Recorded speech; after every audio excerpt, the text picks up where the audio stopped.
Is the admiration that appeared on the internet regarding the mobile version of GTA Trilogy Definitive Edition deserved or not? Or maybe some people who still consider remasters to be not very successful are right to spread a positive opinions about the phone versions more carefully. Well, the skeptical group of people believes that the creators had to change something before releasing the mobile versions. Otherwise, a lot of hate would be directed at these productions again. As a result, the hate would be further aimed toward both Rockstar Games and Take-Two, while the outstanding PR of GTA 6 would suffer greatly. On the other hand, a quick fixing of these productions is absolutely out of the question. As we remember, whether from videos on my channel or from videos on other channels, the number of errors, regardless of which part of the trilogy we look at, is simply terrifying. Therefore, it's logical that the developers decided to improve those things that were the most hated, the most common, and the most visible. Hence, those wonderful saturated warm colors that we associate so well with the originals have returned to the installments.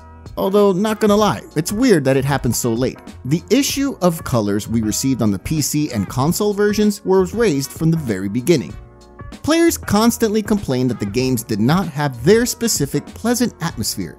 But let's return to the topic of the types of corrections. In theory, the developers had no choice. After all, they can't currently focus on such a trivial thing as GTA Trilogy Definitive Edition since GTA 6 has become their primary concern of the moment. And working on Rockstar's most important video game requires a solid, qualified team.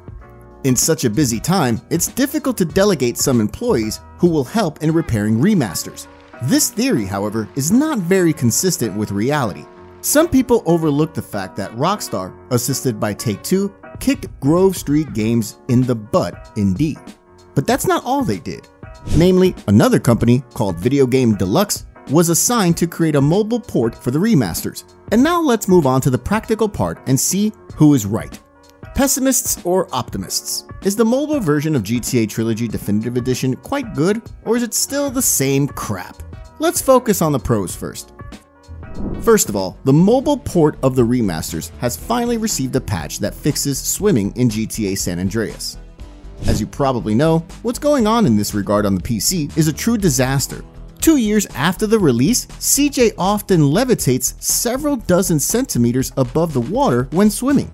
Luckily, the mobile version of GTA San Andreas Remastered takes care of this issue. Of course, this is not something enormously good, because it is sad that such a repair had to appear in the first place, and that now we can talk about it in the context of something good. Staying on this topic, it's worth mentioning that the dirty water level in Flint County has been fixed, which unfortunately has not been patched in the PC version. The creators also managed to finally repair the smoke coming out of the stunt plane, which is visible on the mobile version, just as it was in the original. The developers also dealt with the weather well, which is different on mobile versions. As you probably remember, either from various YouTube videos or from your experience, in GTA San Andreas, hot, sunny, or cloudy weather in GTA San Andreas Definitive Edition doesn't make any difference when we're looking at the PC versions of the game. Another big plus in terms of weather is that the sandstorm has finally been dealt with, and now it looks exactly as we wished from the very beginning. However, it should be underlined that the mobile version is not without flaws when it comes to weather. I have a feeling that rainy weather looks a bit strange now. I mean, the rain itself is fine, but overall, the game becomes slightly too dark. Third time's a charm. This expression works well in the case of fog, which was not there at all at the beginning, so we could see from one end of the map to the other. Then we got a fog that looked almost as it should.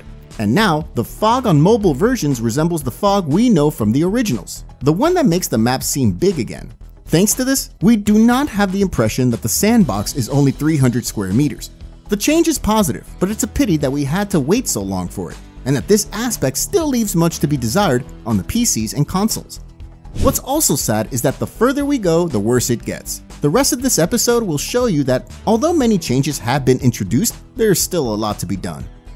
For example, finally, after 2 years, the collision in the infamous police garage in San Fierro was fixed. The same goes for the little house on the beach in Palomino Creek, where there was an invisible door with collision.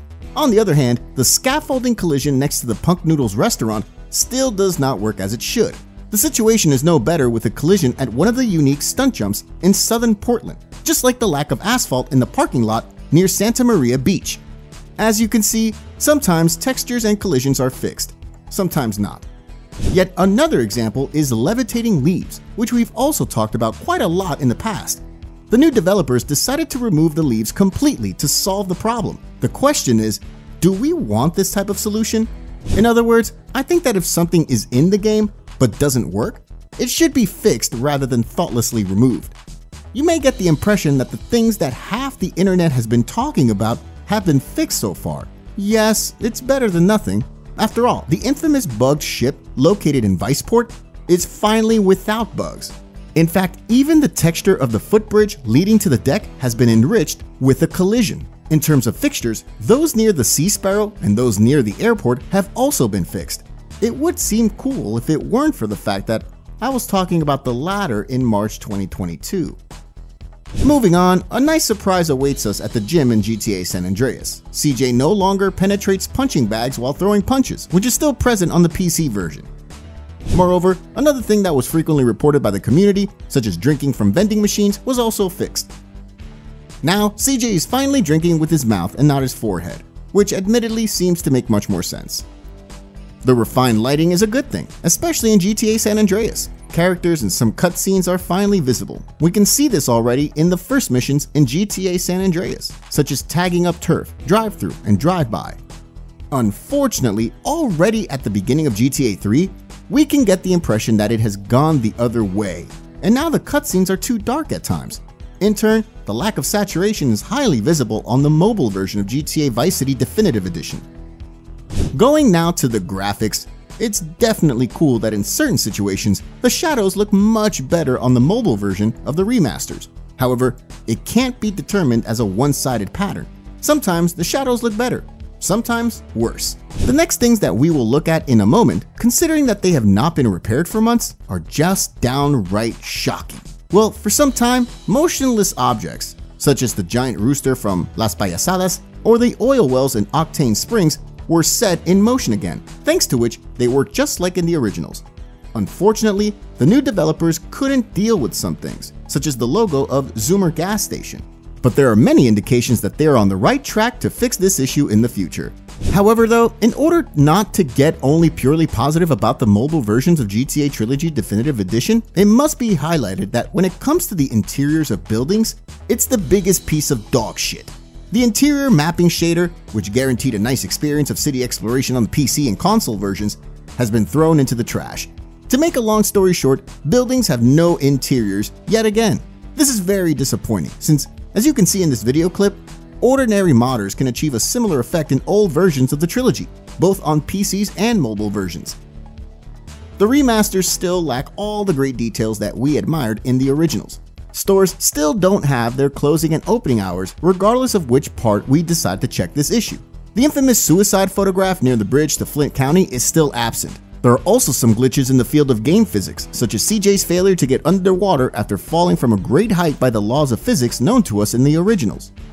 Unfortunately, game optimization also leaves much to be desired. While there are not so many of these classic drops in fluidity, the game stuttering for a second became standard, which happens in all three parts of the trilogy.